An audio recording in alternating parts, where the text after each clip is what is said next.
you're going to get all these likes and you're going to get all those comments. You're going to get this dopamine hit. Like, this is great. I love this. You're going to do it a few more times and the impressions are going to start to go down a little bit, whatever. It's like this valley of just like, what am I doing? Why am I wasting my time doing this? Yeah. And this is I've where been in this valley. most people quit. Yeah. Most people quit right here. Right. But if you power through that on the back end of this, you do become, like it or not, a thought leader in the space. This is Breaking Through the Noise, practical strategies from emerging thought leaders who've actually broken through the noise on their terms. I'm your host, Catherine Jelinek. Let's get real and let's get into it. Hello, everyone. I'm really excited today to be on with Jared Gibson, the co-founder at Outworks. They take executive thoughts and turn them into digestible social content. There are many different elements, I believe, that we're going to be learning from this conversation. So to dive right in, welcome, Jared. Thank you for being here. Thank you for having me, Catherine. Looking forward to it. Yes. So what was the spark behind starting Outworks?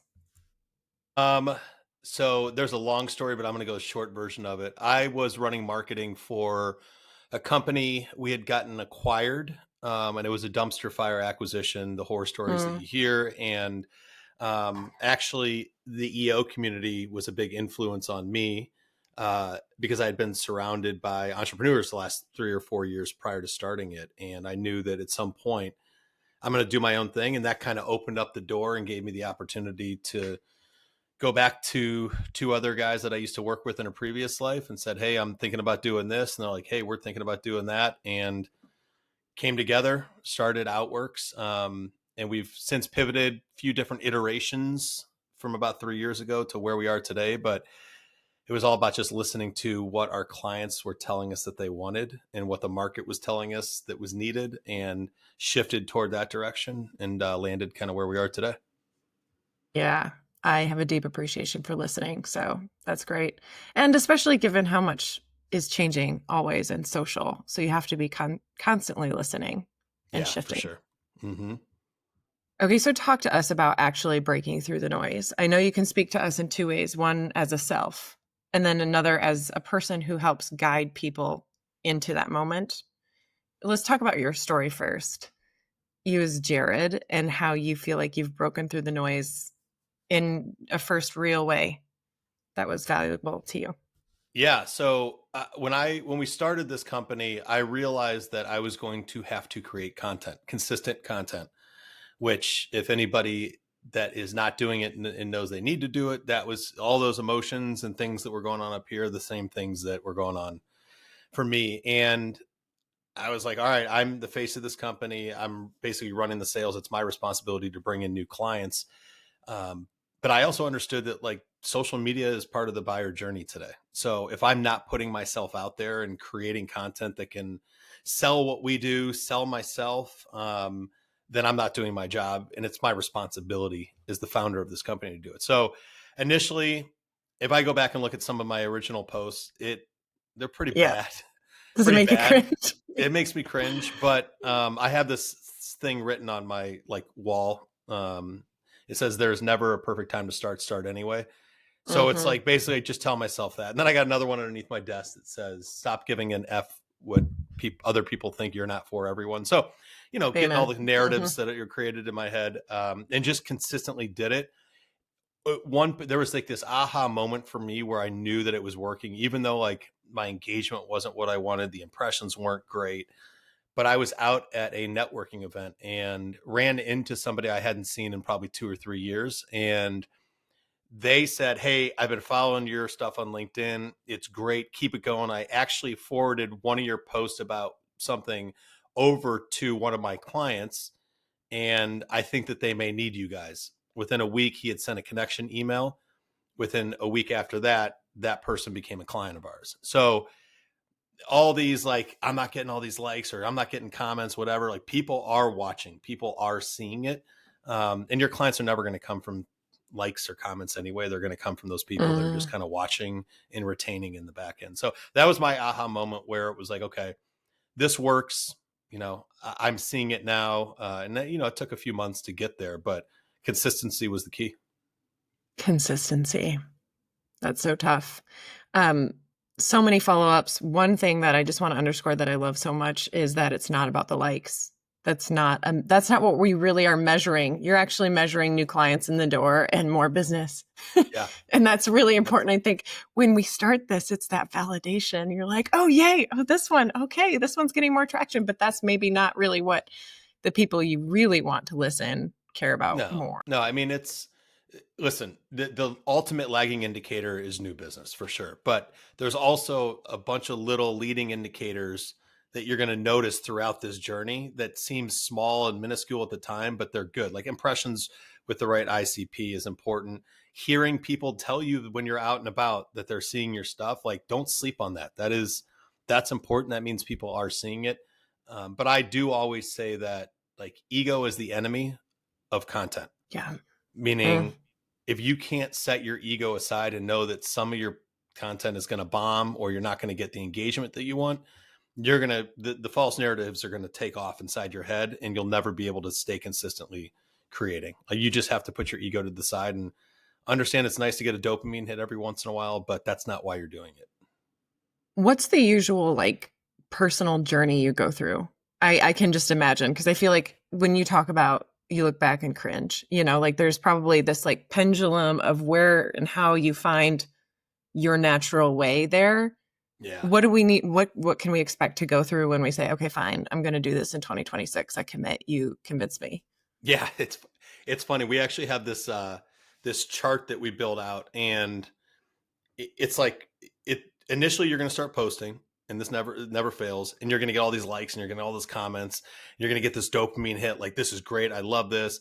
You're going to do it a few more times, and the impressions are going to start to go down a little bit, whatever. Mm-hmm. And then they're going to get to this point where like it's like this valley of just like, what am I doing? Why am I wasting my time doing this? Yeah, And this is I've where been in this valley. most people quit. Yeah, most Mm-hmm. people quit right here, right?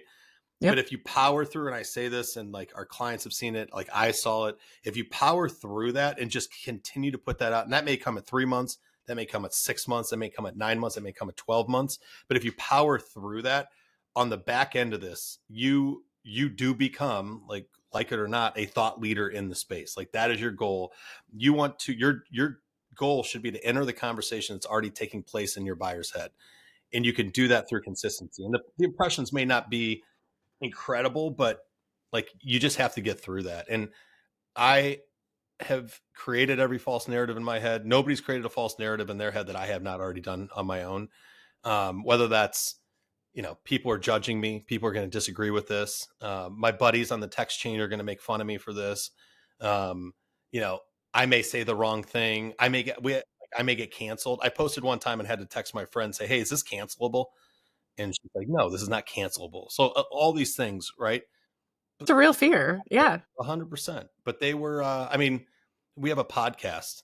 I don't know how many people actually listen to it. There's probably some things that have been said on that podcast that may or may not be cancelable, but it's, that's who we are. Like you have to put yourself out there. And if you take it like, I need more polish here. Polish is not a good thing. Like just be yourself with this content. I think that as I started to learn that and realize that, and our clients are the same way.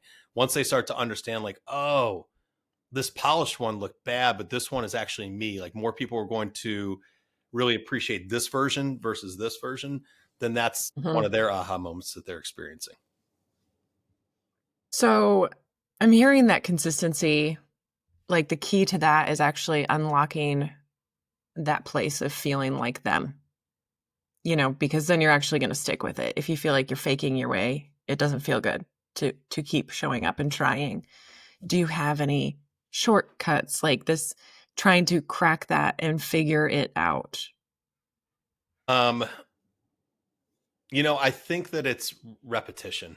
I wish It's I could just say that there's the shortcuts. nasty grind of like, oops, I learned, or oops, this felt better, or this is more me. And Yeah, I mean that's okay. honestly what it comes down to. I wish there was an easy button to say like you can take all the courses, you can watch all the YouTube videos and do all the learning you want, but until you get into the emotion of doing it and you're actually in the moment, it's the same as like you can prep for a test or you can prep for a big pitch and you know everything. As soon as you get in the room and actually start doing it, that's when you start to feel that emotion. So the more you go through the reps, the more you learn, the more you go back and study what you're doing, study the things that, you're saying, the better you're going to get. And it just comes with time and practice.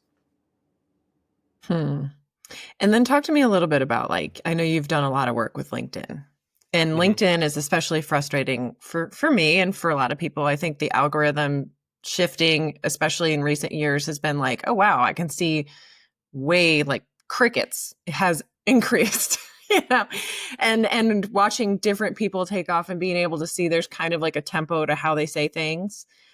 Talk to me about the algorithm and how you can maintain authenticity when you have to kind of do a dance to get heard on some platforms. Yeah. So there has been an update recently to the algorithm where Okay. LinkedIn built their own backend, in essence, AI called Mm-hmm. 360 Brew. And it's not like before there was multiple, like hundreds of algorithms running on the back end. So you never knew which, like, and some of it had to do with geography, some of it had to do with industry, all this stuff. Now there's just this AI 360 Brew. And I encourage anybody to look up what that is and study it. But it's the facts are, and this is what they say, is that it simply is rewarding a more intentional style of content right now. So it used to be where, like, one of the biggest things that got you more impressions was more engagement. So I've got all these likes, I've got all these comments, so my impressions are going to take off. That doesn't matter as much anymore. Save worthy content is the biggest thing, like playbooks or tutorials or frameworks, just simple visuals that can drive people to save it. So if you're scrolling and somebody stops on a post and it's like, oh, this is a good one, I'm going to save this to come back to because it can help me. That's the number one thing that LinkedIn is looking for right now. So with that, it's sharper messaging that keeps the ideas focused on like memorable things that their audience can find. So real life examples and experiences too are kind of what the new 360 Brew is focused on. But we have Real to life adapt. examples that like lead into or like a shared experience almost of the framework example in real Yeah, life, yeah. or real life examples and framework are two different things. I mean, you could. I would say it's two different things. We're testing all this Okay, out right now. So we're great. creating we're shifting our entire content strategy on LinkedIn for our clients and ourselves right now too. But I would say that that's probably separate. Like, people are always, like it or not, like a selfie that somebody's posting, a picture in a post that has nothing to do with what's in that picture, is going to get traction It's today. going to do So better than the other one. it's Oh, still I going to do hate that better. so much. I Yeah. just can't Like, do it. there used to be, like, when I started doing this, Hmm. actually within, let's say, the last year and a half, I'd get 1,000, 2,000, 3,000, 10,000 impressions on certain posts, and our clients were too. And then they started to kind of pull back on a lot of this, like when they introduced the new video format last February, not this February, the February before, I think, that new tick Hmm. tile Yeah. vertical. Hmm. They basically pump the impressions up. Like, so you were creating this video content and you started to see like 5, 6, 7, 8,000 more impressions, and then overnight they shut it down, and then the videos completely tanked on LinkedIn, and they still haven't come back. Videos do not get great reach right now on LinkedIn. Carousels are another thing that used to get great reach on LinkedIn. Carousels are not getting great reach anymore. So we're still trying to figure out what all this looks like, but yeah, well, time will tell. So the best reach right now on LinkedIn is a text post with a picture. Is that what I'm hearing? That's what we're seeing. But Hmm. at the same time, like, I do believe that if you can start helping people that you're going after, like, hey, if I was a CEO of blank, these are the 7 things that I would be doing right now in order, based on to get to achieve these results, right? So kind of laying out these steps. Like, Yeah, again, the goal is, how do you create content that's going to intrigue somebody to say, I need to come back to this later, so I'm going to save this, like, valuable content. totally. That's I love that's that. that's where it is right now. But it's it's discouraging for some, or especially around video on the platform. But Hmm. we always tell people, if you take a step back, and for us, it's like we work with founders and executives. and you think about like what you're doing with the video, what you're doing is showcasing your personality, right? You're showcasing your expertise, exactly what you do. It may not, in the moment when you hit post, it may not get seen right there, but it's going to live in a library on your profile. And when somebody is making a decision whether or not they want to work with your company, they're going to come back to your LinkedIn profile. And they're going to see these videos. And then they're going to watch these videos. And then they're going to make the decision based on what they saw in these videos that may not have gotten a lot of impressions when they first went out, or they may not have gotten a lot of likes and comments. And they're making their decision watching these. So you have to kind of view it more as a library that you're building that's going to be a sales machine for you for when people are doing their research. And it should be a cheat code. Like when they raise their hand, Right. you're at the top of that list. Right. Because even if you are or aren't playing the algorithm game, right, you still have this library. And when people come to search you or get recommended to check you out, then here's the body of work where they get to know you. And as you said, it's part of the sales funnel. Good stuff. It's just so frustrating that they continue to change things. But getting back into the psychology of it, I mean, you're very comfortable in this now, obviously, and you lead other people in it. Like, and I might have asked this, it sounded like I asked this before, but I kind of want to just hear a little more of how you've changed before we move on to some of your client stories. Like, ever since you've had to step into this, like, what's been the inner journey like? Like, what's the real value in all of this, like craziness of you as a business and leaning into a brand as like a huge piece of business, but what's the inner story Yeah. there? I mean, inner battle or inner story. Whichever it is, all of the above. Yeah. It's just, I mean, it's just about being having to stay uncomfortable. Like for me, it's the inner story is literally like the second that I start feeling comfortable, I've got to figure out something to do that's going to make me like, that uncomfortable feeling, right? Whether that's right. I mean, that's what it is. It's like, oh, I feel good. Like when I first started, I'm like, okay, I'm texting. I mean, I'm posting these LinkedIn posts.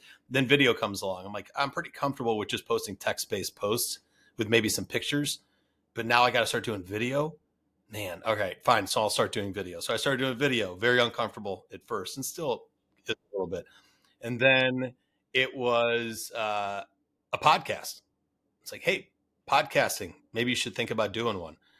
I kind of used my two buddies as a crutch, and we started one together. Super uncomfortable at first, but it's we've got a decent, not a lot, but a decent. We're at like 25 episodes, and I feel a lot more comfortable.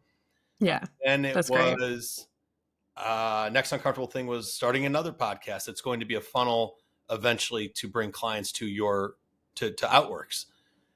We've recorded 5 episodes so far. I haven't released the first one yet because we're working on getting a video editor in.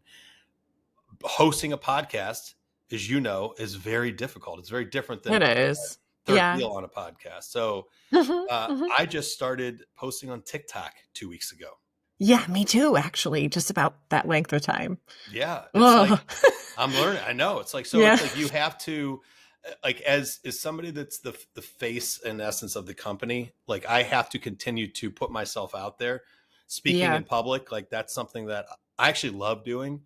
So I've Mhm. focused on getting in front of more groups of people to have conversations around this stuff.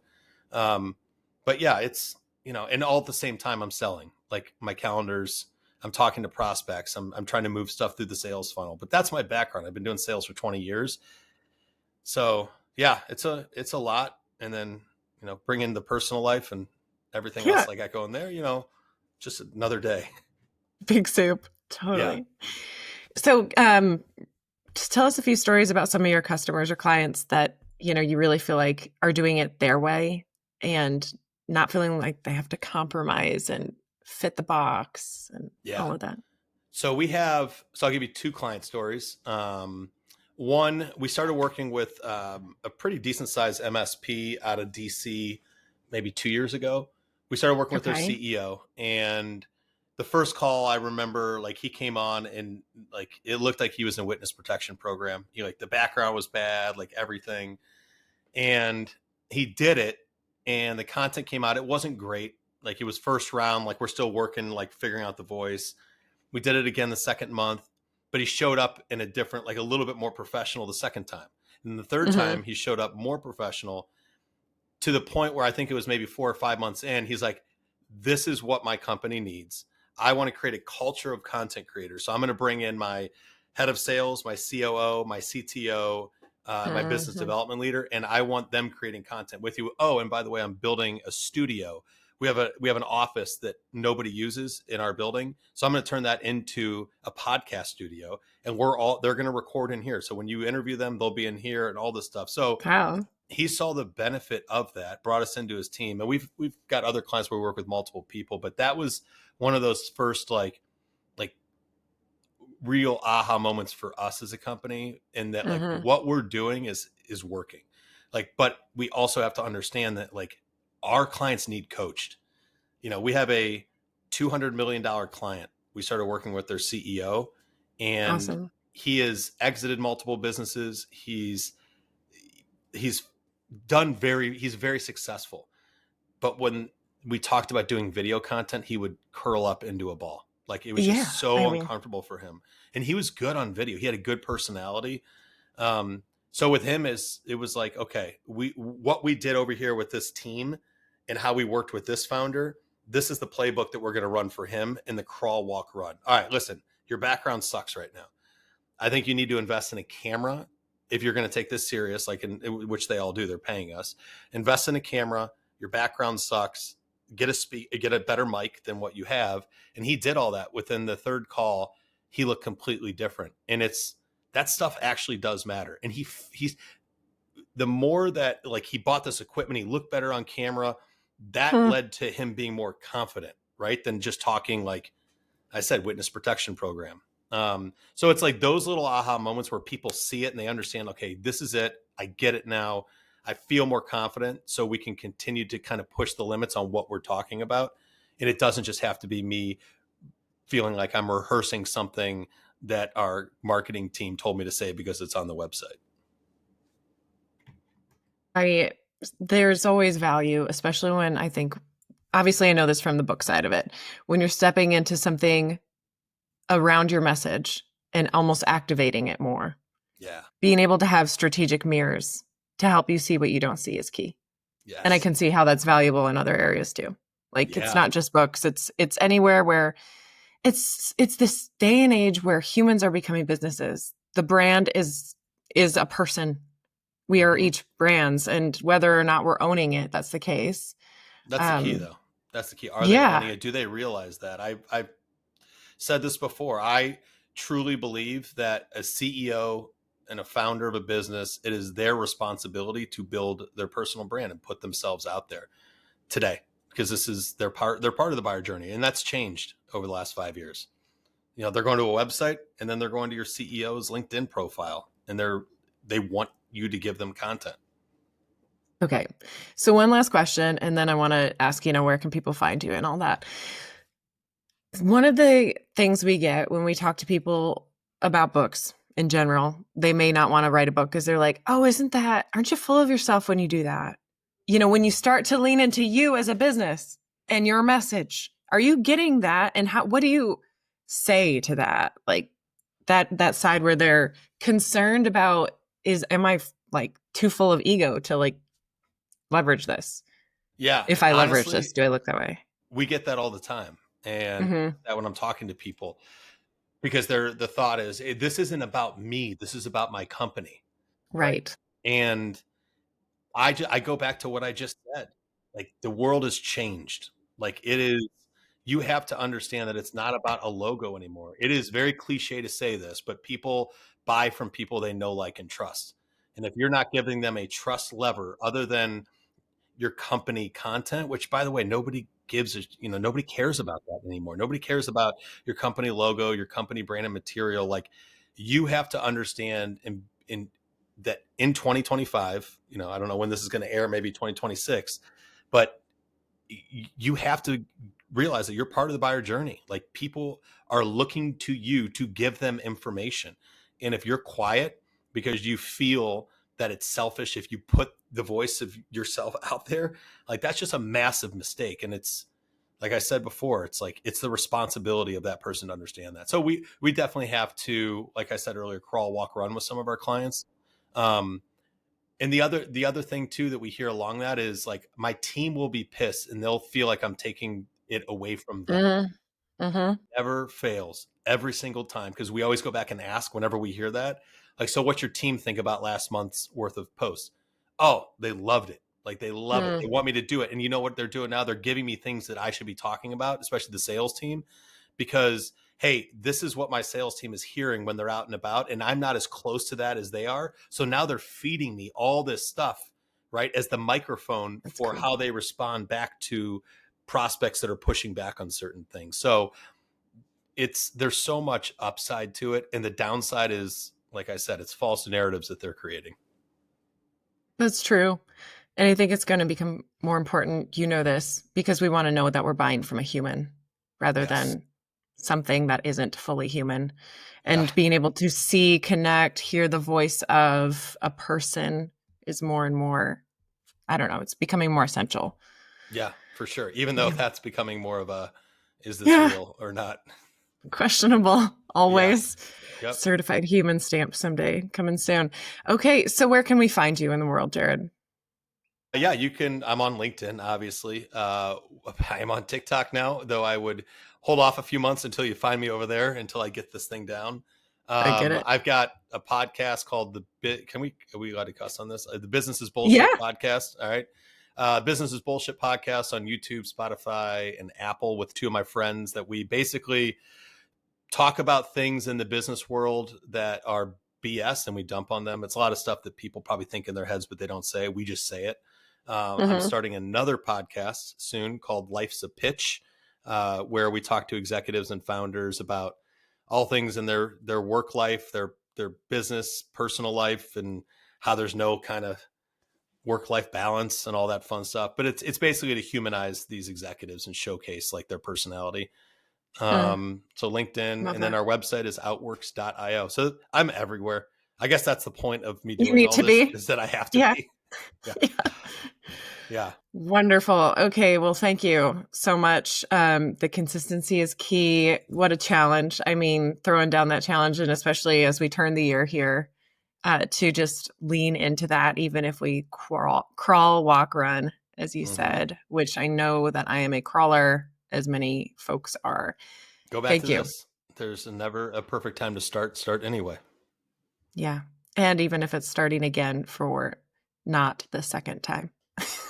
Do it.